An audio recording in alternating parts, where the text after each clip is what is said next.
Mulianya mengikuti manhaj salaf, jalan selamat menuju ridha Allah. Pernahkah kita bertanya, di tengah banyaknya perbedaan, kelompok dan pendapat dalam Islam, jalan mana yang benar-benar selamat? Apakah mengikuti tren atau mengikuti mayoritas? Ataukah ada jalan yang sudah dijamin oleh Allah dan Rasul-Nya? Jalan yang Allah ridhoi, dalil dari Al-Quran, Surah An-Nisa, ayat 115. وَمَنْ يُشَاقِقِ لَلرَّسُولَ مِنْ بَعْدِ مَا تَبَيَّنَ لَهُ الْهُدَى وَيَتَّبِعْ غَيْرَ سَبِيلِ الْمُؤْمِنِينَ نُوَلِّهِ مَا تَوَلَّى وَنُصْلِهِ جَهَنَّمَ وَسَاءَتْ مَصِيرًا. Artinya, barang siapa yang menentang Rasul setelah jelas baginya petunjuk dan mengikuti selain jalan orang-orang mukmin, kami biarkan ia dalam kesesatan yang telah dipilihnya, dan kami masukkan ia ke dalam Jahannam, dan Jahannam itu seburuk-buruk tempat kembali. Siapakah orang-orang mukmin yang dimaksud? Mereka adalah para sahabat Rasulullah SAW. Artinya, mengikuti jalan mereka bukan pilihan, tapi kewajiban. Jalan orang-orang mukmin adalah jalan para sahabat radhiyallahu anhum yang diberkahi dan diridhoi. Mengikuti jalan mereka adalah keselamatan. Jalan generasi terbaik. Allah kembali menegaskan dalam surah At-Taubah ayat 100. وَلَسَّبِقُونَ الْأَوَّلُونَ مِنَ الْمُهَاجِرِينَ وَالْأَنصَارِ وَالَّذِينَ اتَّبَعُوهُمْ بِإِحْسَانٍ رَضِيَ لِلَّهُ عَنْهُمْ وَرَضُوا عَنْهُ وَأَعَدَّ لَهُمْ جَنَّةٍ تَجْرِي تَحْتَهَا الْأَنْهَارُ خَالِدِينَ فِيهَا أَبَدًا ذَلِكَ الْفَوْزُ الْعَظِيمُ. Artinya, orang-orang yang terdahulu lagi pertama masuk Islam dari kalangan muhajirin dan ansyar, dan orang-orang yang mengikuti mereka dengan baik, Allah ridha kepada mereka, dan mereka pun ridha kepadanya. Dan Allah menyediakan bagi mereka surga-surga yang mengalir di bawahnya sungai-sungai. Mereka kekal di dalamnya selama-lamanya. Itulah kemenangan yang besar. Perhatikan ini, bukan hanya sahabat yang diridai, tapi juga orang-orang yang mengikuti mereka. Inilah yang disebut manhaj salaf, di mana Allah ridho kepada mereka dan mereka pun ridho kepada Allah. Surah Al-Hashr ayat 7. وَمَا آتَاكُمُ لَلرَّسُولُ فَخُذُوهُ وَمَا نَهَاكُمْ عَنْهُ فَانْتَهُوا وَاتَّقُوا لِلَّهَ إِنَّ لِلَّهَ شَدِيدُ الْعِقَابِ. Artinya, apa yang diberikan Rasul kepadamu maka ambillah, dan apa yang dilarangnya bagimu maka tinggalkanlah, dan bertakwalah kepada Allah. Sungguh Allah sangat keras hukumannya. Ketika ayat ini turun di masa sahabat dan lafaz kepadamu, di sini adalah para sahabat. Jadi mengikuti jalan Rasulullah SAW dan para sahabat adalah keniscayaan. Surah Al-Ahzab 21. Laqad kana lakum fi rasuli lillahi uswatun hasanatun liman kana yarju lillaha wal yawmal akhir wa dzakara lillaha katsiran. Artinya, sungguh telah ada pada diri Rasulullah itu suri teladan yang baik bagimu, yaitu bagi orang yang mengharap rahmat Allah dan kedatangan hari kiamat, serta banyak mengingat Allah. Sama dengan penjelasan ayat sebelumnya bahwa Rasulullah adalah teladan yang baik bagimu. Kata bagimu di sini disampaikan kepada para sahabat dan juga bersifat umum untuk kaum muslimin keseluruhan. Dalil dari hadits Nabi SAW, hadits. Perpecahan umat iftaraqatil Yahudu ala 71 firqatan waftaraqatil Nasara ala 72 firqatan wasataftariqu ummati ala 73 firqatan kulluha fi النار إلا واحدة. قيل من هي يا رسول الله؟ قال ما أنا عليه وأصحابي. Artinya, Yahudi terpecah menjadi 71 golongan, Nasrani menjadi 72 golongan, dan umatku akan terpecah menjadi 73 golongan, semuanya di neraka kecuali satu. Ditanya, siapa itu wahai Rasulullah? Beliau menjawab, apa yang aku dan para sahabatku berada di atasnya. Hadis riwayat Tirmizi. Berdasarkan hadis perpecahan umat di atas, jalan keselamatan adalah dengan mengikuti Rasulullah SAW dan para sahabat, ana wa ashabi. Hadis berpegang pada sunnah. Fa'alaikum bisunnati wa sunnatil khulafa'ir rasyidin al-mahdiyyin. Tamassaku biha wa'addu 'alaiha bin nawajidhi. Artinya, maka wajib atas kalian berpegang pada sunnahku dan sunnah para khulafaur rasyidin yang mendapat petunjuk. Peganglah ia kuat-kuat dan gigitlah dengan gigi geraham.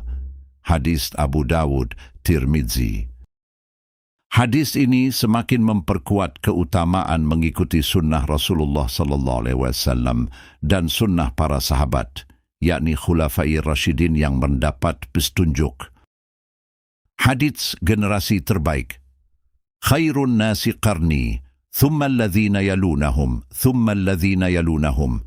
Artinya, sebaik-baik manusia adalah generasiku, para sahabat, kemudian yang setelah mereka, tabi'in, kemudian yang setelah mereka, tabi'ut tabi'in. Hadis riwayat Bukhari dan Muslim. Para sahabat dan dua generasi setelahnya adalah generasi terbaik umat ini hingga akhir zaman. Tidak ada generasi yang lebih baik dari mereka karena ketaatan, keikhlasan, kejujuran dan amanahnya. Hadits wasiat perpisahan. Taraktu fikum amrain lan tadillu ma tamassaktum bihima, kitaballahi wa sunnati. Artinya, aku tinggalkan pada kalian dua perkara, kalian tidak akan sesat selama berpegang kepada keduanya, kitab Allah dan sunnahku. Hadis riwayat Malik. Dan setelah Rasulullah SAW wafat, yang melanjutkan risalah agama ini adalah para sahabat dan tiga generasi terbaik umat ini, di mana agama masih murni dan bersih bebas dari syirik, khurafat, bid'ah dan firqah sesat. Di antara semua jalan yang paling aman adalah para sahabat tiga generasi terbaik umat ini. Rasulullah SAW bersabda, sebaik-baik manusia adalah generasiku, kemudian setelahnya. Mereka adalah sahabat tabi'in, tabi'ut tabi'in. Mereka tidak mengenal bid'ah, tidak mengikuti hawa nafsu, tidak mencampur agama dengan logika yang rusak.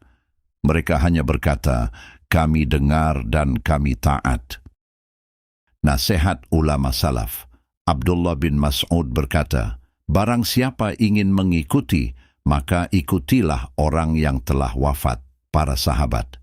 Imam Malik berkata, tidak akan baik akhir umat ini kecuali dengan apa yang telah memperbaiki generasi awalnya. Artinya jelas, solusi umat hari ini adalah kembali ke manhaj salaf. Bagaimana mengikuti jalannya para sahabat radhiyallahu anhum? Mengikuti jalan para sahabat, manhaj salaf, tidak cukup hanya dalam ibadah saja, tapi mencakup seluruh aspek agama dan kehidupan, akidah, ibadah, akhlak, muamalah, hingga cara memahami dalil. Mari kita jelaskan secara jelas dan mendalam. 1. Apa makna mengikuti jalan sahabat? Mengikuti jalan sahabat berarti menjalankan Islam sebagaimana mereka memahami dan mengamalkannya, bukan sekadar salat seperti mereka, puasa seperti mereka, tapi juga memahami Al-Quran seperti mereka, berakidah seperti mereka, bersikap terhadap perbedaan seperti mereka. 2. Apakah cukup ibadah saja? Tidak cukup hanya ibadah, karena Islam itu menyeluruh kafah. Dalil, Ya ayyuhalladzina amanu idkhulu fis silmi kafatan. Artinya, wahai orang-orang yang beriman, masuklah kalian ke dalam Islam secara keseluruhan. Surah Al-Baqarah ayat 208. Artinya, tidak boleh memilih sebagian dan meninggalkan sebagian. Tidak cukup ibadah saja, tapi seluruh ajaran. 3. Mengapa harus mengikuti mereka dalam segala hal? 1. Mereka paling paham agama. Abdullah bin Mas'ud berkata, Mereka adalah orang yang paling dalam ilmunya, paling sedikit takalluf, berlebihan, dan paling lurus jalannya.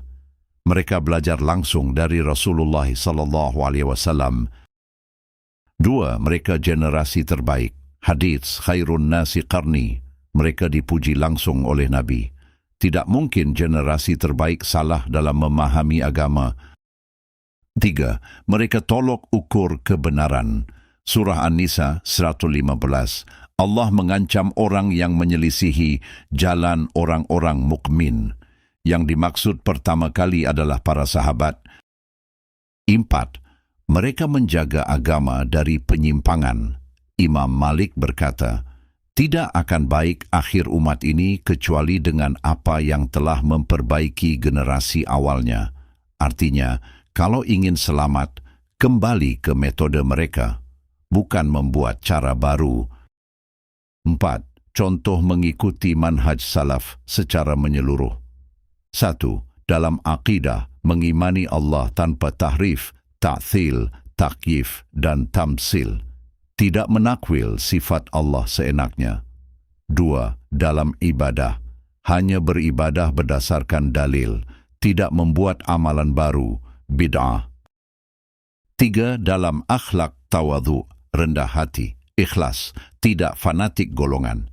4. Dalam muamalah, kehidupan sosial, jujur dalam bisnis, adil dalam hukum, menjaga hak sesama. 5. Dalam cara beragama, mendahulukan dalil daripada logika, tidak mengikuti hawa nafsu, tidak mudah menyalahkan tanpa ilmu. 5. Kesalahan umum. Mengira manhaj salaf hanya jenggot and pakaian ibadah saja. Padahal yang paling penting adalah cara berpikir dan memahami agama. 6. Kesimpulan kuat. Mengikuti manhaj salaf berarti mengikuti Islam secara total seperti yang dipahami para sahabat, bukan sebagian tapi keseluruhan, karena mereka generasi terbaik, mereka paling paham agama, mereka dijadikan standar kebenaran. Kalau kita ingin selamat, jangan cari jalan baru, ikuti jalan yang sudah terbukti selamat. Jalan itu bukan milik kelompok, tapi milik generasi terbaik, para sahabat Rasulullah SAW. Saudaraku, agama ini sudah sempurna, tidak butuh tambahan, tidak butuh inovasi. Yang kita butuhkan hanyalah kembali kepada Al-Quran, kembali kepada Sunnah, dan kembali kepada pemahaman para sahabat, karena di sanalah keselamatan, di sanalah ketenangan, dan di sanalah ridha Allah. Sebab dari tangan merekalah Islam menuju puncak keemasan dalam kemajuan dan peradaban, yaitu situ, keadilan, keberkahan, dan kesejahteraan di mana-mana. 2. Menumbangkan 2 imperium besar, negara superpower, Romawi dan Parsi. 3. Islam menyebar ke Timur Tengah, Afrika, Eropa Spanyol, Selatan Perancis, Yunani, Hungaria, dan Rusia, serta Indonesia. 4. Mengungguli kemajuan ilmu pengetahuan dan peradaban. Kemajuan, keadilan, dan kemakmuran dimulai dari zaman Nabi SAW dan para sahabat Khalifah Rashidin, Khalifah Umayyah, Abbasiyah, dan Ottoman, di mana Islam sudah menguasai dunia waktu itu. Semua itu adalah dengan kembali kepada Al-Quran, kembali kepada Sunnah, dan kembali kepada pemahaman para sahabat salafus soleh. Jika video ini bermanfaat, bagikan kepada keluarga dan sahabatmu, karena bisa jadi satu orang yang kembali ke jalan yang benar menjadi sebab pahala yang terus mengalir untukmu. Wassalamualaikum warahmatullahi wabarakatuh.